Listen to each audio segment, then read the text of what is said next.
Subscribe to our channel and press the bell icon for the latest updates.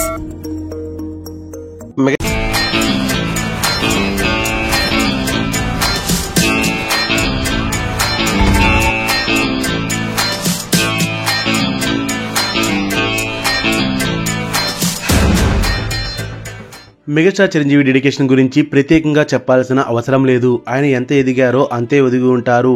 అందుకే ఎలాంటి సినీ పరిశ్రమ background లేకుండా వచ్చినా సరే ఈ రోజు సినీ పరిశ్రమ మొత్తానికి ఒక పెద్దగా ఎదిగారు. తాను సినీ పరిశ్రమ పెద్దని కాదు బిడ్డని అని ఆయన చెప్పుకున్నా సరే సినీ పరిశ్రమ మొత్తం ఆయన్ని ఒక పెద్దగా భావిస్తూ ఉంటుంది. అలాంటి ఆయన తన తాజా చిత్రం కోసం ఒక రిస్క్ షాట్ ను షూట్ చేసినట్లుగా ప్రచారం జరుగుతుంది. అసలు విషయం ఏమిటంటే తాజాగా మెగాస్టార్ చిరంజీవి బింబిసార దర్శకుడు వశిష్ఠ దర్శకత్వంలో విశ్వంబర అనే సినిమా చేస్తున్నారు.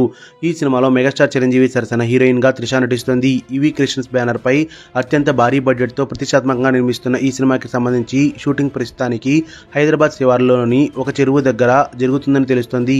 ఇక ఈ సినిమాకి సంబంధించిన ఒక హెవీ యాక్షన్ ఎపిసోడ్ కోసం ఆయన అదే చెరువులో దిగి ఫైట్లు చేస్తున్నట్లు తెలుస్తుంది. అది వాడుకలో లేని చెరువు. దీంతో అక్కడ ఎక్కువగా బురద పేరుకుపోయినట్లు తెలుస్తుంది. రిస్క్ అని తెలిసినా సరే వెనకడు వేయకుండా డూపులను వాడకుండా ఆయన కావాలని ఈ రిస్కీ షాట్ లో షూట్ చేయడానికి ముందుకు వచ్చినట్టు తెలుస్తుంది. ఈ విషయం ఆ నోట ఈ నోట ఫిల్మ్ నగర వర్గాల ద్వారా వెలుగులోకి వచ్చింది. మొత్తానికి మెగాస్టార్ చిరంజీవి షూట్ లో పాల్గొంటున్న వీడియోలు ఫోటోలు ఇప్పుడు సోషల్ మీడియాలో వైరల్ అవుతున్నాయి. మరి ఇంకా ఎందుకు ఆలస్యం? మీరు కూడా మెగాస్టార్ చిరంజీవి లీక్ అయిన ఫోటోలు వీడియోలు చూసేయండి. న్యూస్ అప్డేట్స్ కోసం బెల్ ఐకాన్ని ప్రెస్ చేయండి. అప్డేట్ రాగానే నోటిఫికేషన్ మీకు అందుతుంది. మర్చిపోకండి.